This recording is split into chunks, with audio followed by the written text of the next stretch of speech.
Oil trade, udah tahu kan oil ini bisa diperdagangkan macam minyak mentah US ini kan.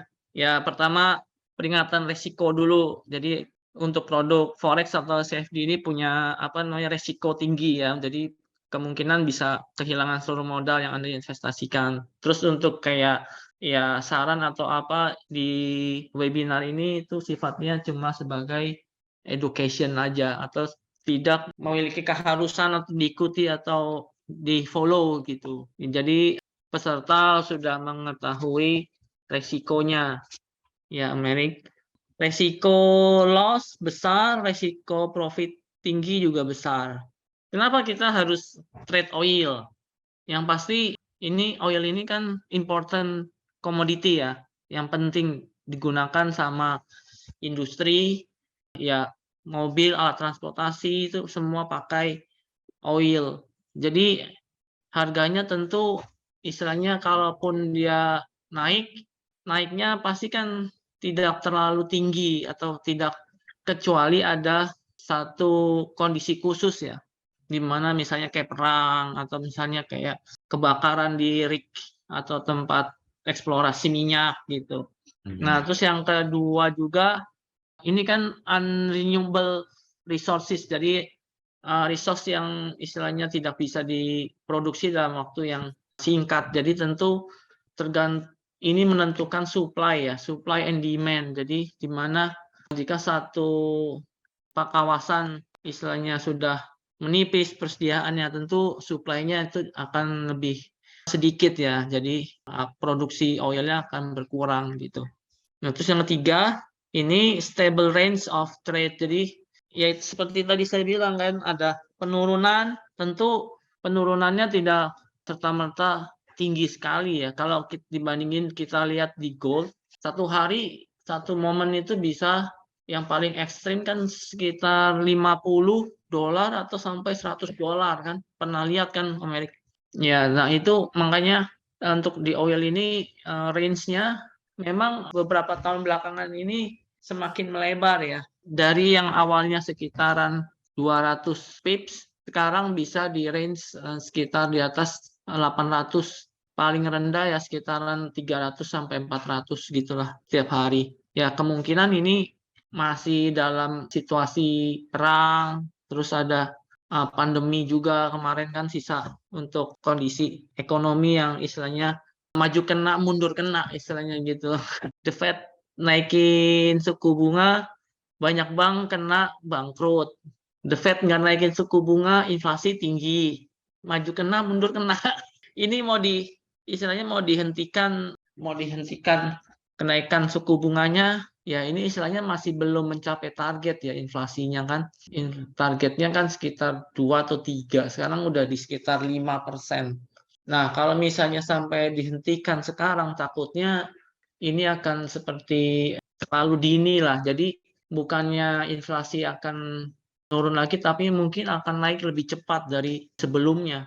Itu dulu sih pernah terjadi ya, kejadian kayak gini. Makanya The Fed sekarang ini dalam pilihan yang sulit. Jadi kemungkinan nanti untuk kenaikan suku bunga selanjutnya itu tidak akan terlalu besar, antara ya 0,25 lah paling selanjutnya. Nah, atau The Fed mau ambil keputusan yang ekstrim banget ya, tidak ada kenaikan suku bunga gitu.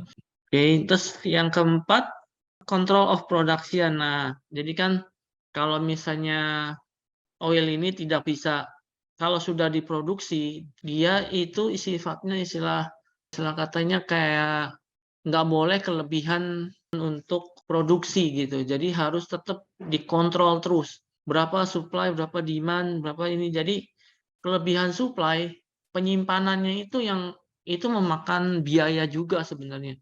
Jadi ya seperti yang kita lihat waktu pandemi, itu kan benar-benar nggak ada ya istilahnya drop sekali untuk demand-nya kan. Jadi produksinya terus jalan, akhirnya penyimpanannya penuh. Apa yang terjadi? Harga oil mendekati zero waktu itu. Bahkan ada yang bersedia membayar untuk membeli oil. Mau beli aja yang punya barang harus bayar. Saking daripada dia simpen, dia harus bayar lebih mahal. mendingan dia bayar lebih murah, orang ambil oilnya gitu. Nah, terus ini ya 3 hal yang istilahnya high impact fundamental yang mempengaruhi harga oil. Satunya adalah OPEC.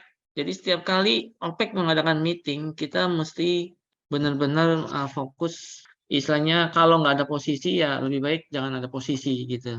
Tapi kalau ada posisi ya kita ngelihat hasil OPEC itu seperti apa. Kayak kemarin ada pengurangan produksi, harga minyak kan naik terus kan.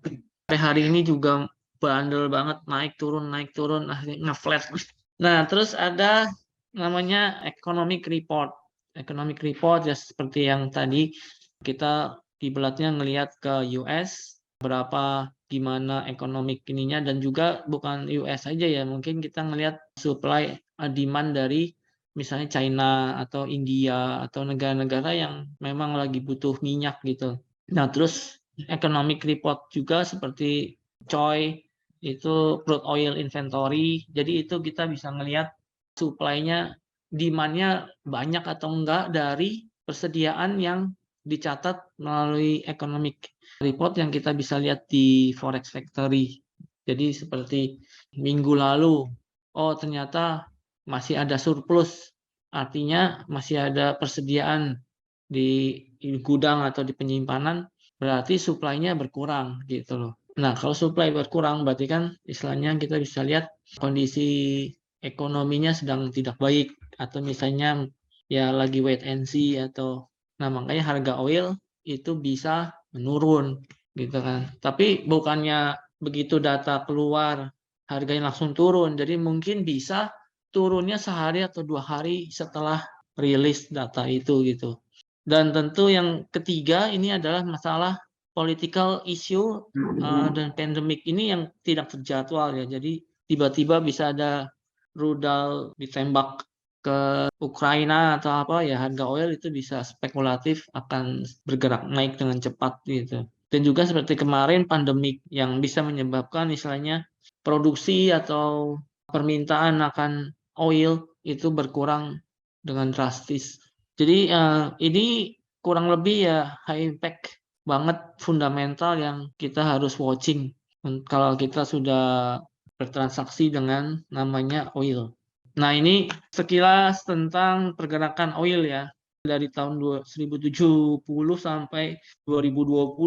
Ini ada mengenai kenapa pada titik misalnya ini harga oil di sekitaran di bawah $25 karena ada US spare capacity exhausted gitu kan.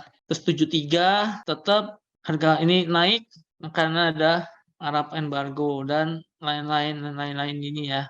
Harga rendah, gimana caranya naikin harga? Begitu harga rendah, OPEC cut production. Nah, karena cut production berarti kan supply-nya berkurang, harga naik gitu. Nah, sudah naik, ada namanya 911 attack, teroris, ya kan? Harganya turun lagi. Ini harga minyak naik. Nah, ini semakin naik karena low spare capacity. Sampai puncaknya itu adalah di 2008. Di 2008 harga tertinggi, tapi begitu ini harganya turun karena ada collapse. Kalau kita ingat ini mengenai bubble di sektor perumahan kan waktu itu. Jadi banyak institusi perbankan keuangan juga yang istilahnya bermain kontrak-kontrak jual beli kredit perumahan itu jadi collapse. Nah, kayak JP Morgan atau waktu itu ya, tapi kan di bail out sama pemerintah. Sudah sampai bottom, ya balik lagi, OPEC cut production lagi, harganya naik lagi. Kalau udah naik begini, ya istilahnya kan harga minyak itu kan dipakai di industri. Tentu kalau misalnya harganya terlalu tinggi, harga barang juga akan mahal. Terus kayak harga tiket pesawat juga pasti akan mahal.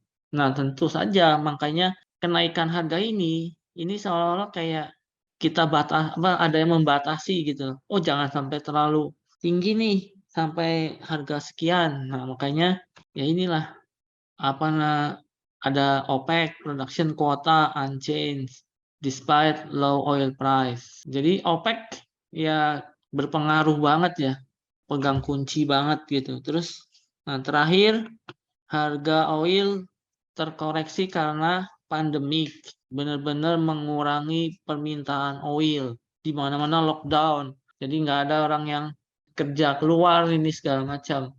Nah, nggak ada permintaan. Nah, itulah satu-satunya momen harga minyak mendekati nol. Dan itu satu-satunya kesempatan merem aja kita buy oil itu udah. Sekarang harganya balik lagi ke sekitaran 82 ya Om. Terakhir 83 ya. Makanya itu ya sempat ini juga sih nyesel juga ya kenapa nggak dari pas pandemik itu kita transaksi oil itu Gimana? bener low risk trade, bener nggak Om? Low risk banget itu bener-bener low risk, di mana kita nggak ada istilahnya kerjaan atau apa segala macam. Tapi kalau kita punya untuk investasi yang paling low risk itu sebenarnya oil ini kemarin. Cuma sampai gini doang. Thank you buat join webinar.